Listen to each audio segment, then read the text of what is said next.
Kau tahu, eksperimenku kemarin menghasilkan produk berwarna bening, kaku, dan memadat ketika dingin. Emang apa eksperimen MU? Aku mereaksikan stiren dengan benzoil peroksida, dibantu pelarut toluen, dan anti pelarut metanol. Oh, itu adalah polistiren. Bukankah itu bahan pembuat plastik dan styrofoam? Ya benar. Kau tahu, polistiren merupakan polimer tertua di dunia.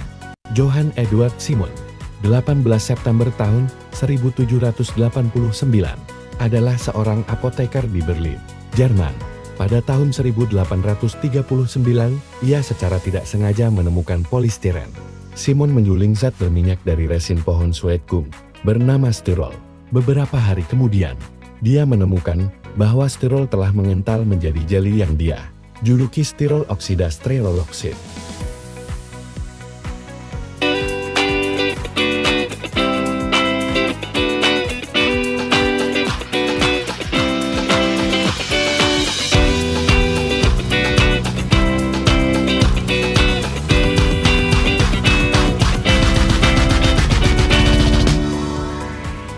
Hello everyone, nice to meet you. My name is Uperman. I will guide you through the process of synthesizing polystyrene using free radical polymerization reaction. In this case, we will need an initiator. Benzoyl peroxide is used as the initiator. First, let's start by preparing a certain amount of benzoyl peroxide, a certain volume of styrene, toluene solvent, and methanol as an anti-solvent.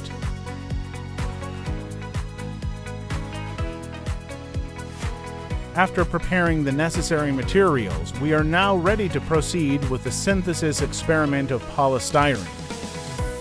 For the synthesis process, first add several grams of benzoyl peroxide to a chemical flask.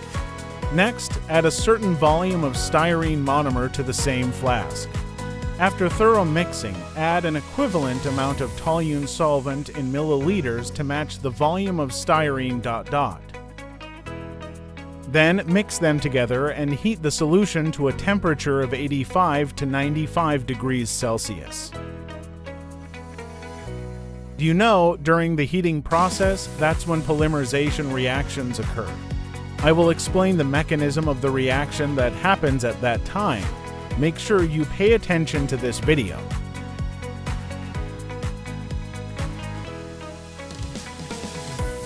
This is the molecule of benzoyl peroxide. As you can see, it has an OO bond in the middle of its structure.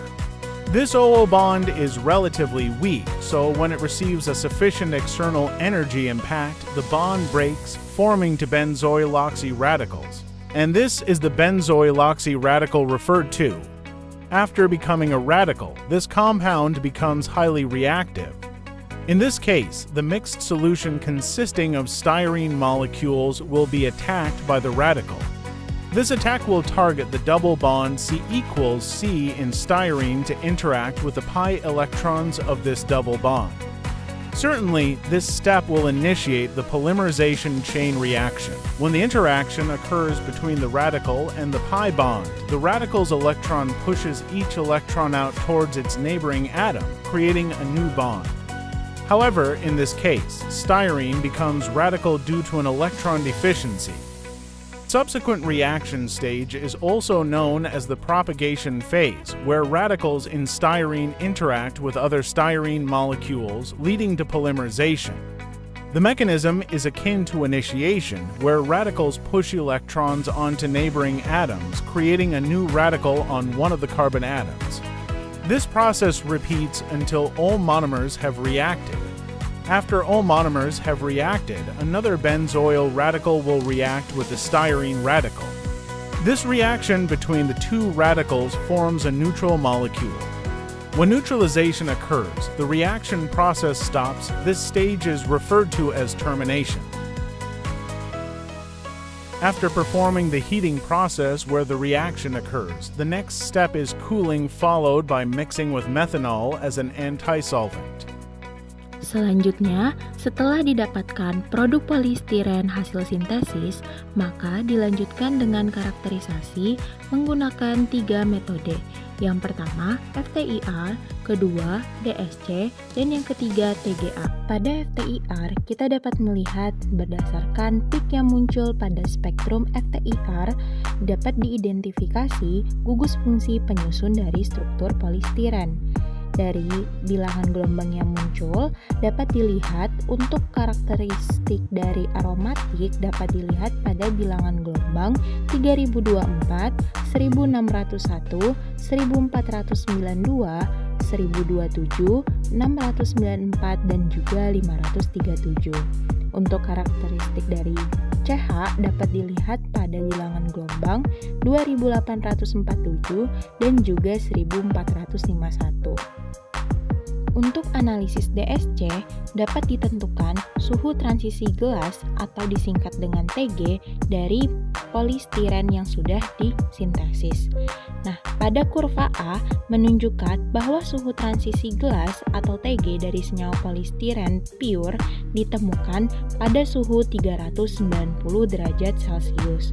Suhu transisi gelas 390 derajat Celcius ini menandakan titik kritis di mana material berubah dari keadaan padat menjadi seperti kaca atau lunak dan kenyal. Di bawah suhu tersebut, polistiren pure berperilaku seperti plastik, yaitu keras dan juga kaku. Sedangkan di atas suhu tersebut, ia menjadi lebih fleksibel dan mudah untuk dibentuk. Untuk analisis TGA dapat ditentukan suhu dekomposisi polistiren selama pemanasan. Kurva pengukuran TGA digunakan untuk mengetahui penyusutan berat akibat degradasi termal polistiren pure. Pada grafik B, kehilangan masanya kira-kira 1,41%, tepat di bawah suhu 160 derajat Celcius. Hal ini disebabkan oleh hilangnya air yang diserap dari polistiren pure. Kemudian, dekomposisi polistiren pure adalah kisaran 346 derajat Celcius. Dan kehilangan massa kedua hampir 100% pada 800 derajat Celcius. Hal ini disebabkan oleh dekomposisi termal rantai polistiren. Daur ulang dari polistiren, yang mana dalam mendaur ulang polistiren akan dilakukan menggunakan metode chemical recycling atau daur ulang kimia, ialah proses polimer dipecah menjadi ukuran yang lebih kecil, membentuk beberapa monomer dan oligomer yang dapat menghasilkan bahan baku mentah yang mudah dipisahkan dari pengotornya. Proses daur ulang polistiren menggunakan metode chemical recycling akan dibedakan menjadi 3 tahap. Pertama adalah pemurnian pelarut, yang mana polistiren dilarutkan dalam pelarut namun tidak melarutkan pengotornya. Kemudian dipisahkan dari pengotornya dan diekstrak polimernya menggunakan non-pelarut. Pelarut yang biasa digunakan dalam tahap ini adalah diklorometana, toluena, dan limonena. Non-pelarut yang biasa digunakan berupa metanol, air, dan heksana. Kedua adalah tahap depolimerisasi kimia, yaitu pemecahan rantai polimer menggunakan bahan kimia dikenal dengan proses solvolisis atau kemolisis, yang mana hasilnya akan dimurnikan dengan cara distilasi dan pengendapan. Contoh pelarut yang biasa digunakan dalam depolimerisasi kimia adalah pelarut superkritis berupa benzena, toluena, dan etilbenzena. Berdasarkan penelitian dari K dan kawan-kawan di tahun 2005, pelarut berupa toluena menghasilkan stirena dengan kemurnian tertinggi. Solvolisis adalah suatu tipe reaksi dalam kimia yang mana satu atau lebih ikatan kimia diputuskan dalam suatu polimer yang terlarut dalam reaktannya. Reaksi ini melibatkan pelarut yang berperan sebagai nukleofilik. Ketiga adalah depolimerisasi termal, yaitu pemutusan ikatan rantai polimer secara acak dengan memberlakukan panas kepada polimer tersebut. Metode yang dapat digunakan dalam depolimerisasi termal ialah pirolisis, hidrogenasi, dan gasifikasi. Yang membedakan dari ketiga metode ini adalah pirolisis membutuhkan pemanasan tanpa adanya oksigen, hidrogenasi memerlukan pemanasan dalam lingkungan dengan kandungan hidrogen atau karbon monoksida yang tinggi, sedangkan gasifikasi melibatkan pembakaran parsial di mana suatu bahan bakar sengaja dibakar dengan udara terbatas. Pada penelitian oleh Ward dan kawan-kawan di tahun 2006, pirolisis dengan persentase monomer stiren paling tinggi yaitu 63% pada suhu 477 derajat Celcius. Kemudian pada penelitian oleh Karaduman di tahun 2002, minyak dengan 83%, stirena pada 520 derajat Celcius. Tahukah kamu bahwa polistiren memiliki banyak manfaat dalam kehidupan sehari-hari dan industri? Polistiren biasanya digunakan untuk pembuatan styrofoam. Styrofoam banyak digunakan sebagai bahan packaging untuk produk elektronik, makanan, minuman, bahan isolasi untuk bangunan dan pipa, kemudian untuk pembuatan mainan dan dekorasi. Pemanfaatan lain dari polistiren dapat digunakan sebagai aspal ACWC, yang merupakan jenis aspal campuran polimer modifikasi. Penambahan styrofoam mampu mengisi rongga pada campuran yang membuat rongga menjadi lebih kecil, membuat ikatan antara agregat menjadi lebih kuat, sehingga dengan adanya penambahan styrofoam, campuran menjadi lebih tahan terhadap air, cuaca, dan beban lalu lintas. Polistiren juga salah satu polimer sintesis yang banyak digunakan sebagai bahan pelapis pupuk urea. Hal ini dikarenakan polistiren mudah diproses, murah, dan stabil. Polistiren bekerja untuk mengatur pelepasan nitrogen pupuk urea. Dari hasil penelitian menunjukkan bahwa polistiren merupakan bahan pelapis yang ideal untuk pupuk dengan biodegradabilitas yang rendah. Polistiren juga dimanfaatkan untuk degradasi efisien pewarna kalkon, kemudian digunakan juga pada teknologi pengecoran lokal untuk pembuatan bentuk kompleks. Selanjutnya, polistiren dimanfaatkan untuk panel dinding yang menghasilkan material konstruksi ramah lingkungan. Dengan polistiren dapat diperoleh pengembangan panel dinding ringan yang dapat mengurangi risiko kerusakan apabila terjadi gempa. Okay, let's go.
Colindering.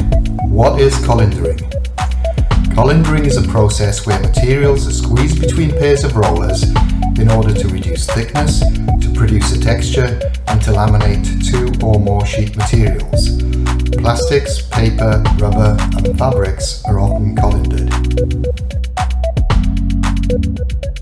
Materials may be made thinner by colindering. Paper, fabrics, and plastics are passed through pairs of rollers that gradually reduce the thickness of the material. Materials may be made smoother by colindering. Materials with an uneven finish are given a smooth, even finish by colindering. One way of making plastic film is by the blown film process. Another method is by colindering. Making plastic film by colandering involves melting and compounding polymer granules in an extrusion unit, then squeezing the softened polymer into a thin film between heated rollers, and finally coiling the plastic film at the winding station. 2 or more fabrics may be bonded by colandering. Fabrics and plastic films may be bonded by colandering. An adhesive is spread over a fabric before it is passed between heated rollers and bonded to another fabric or to a plastic film. Fabrics may be laminated by colandering. That is, a fabric is encased between 2 layers of plastic film by colandering.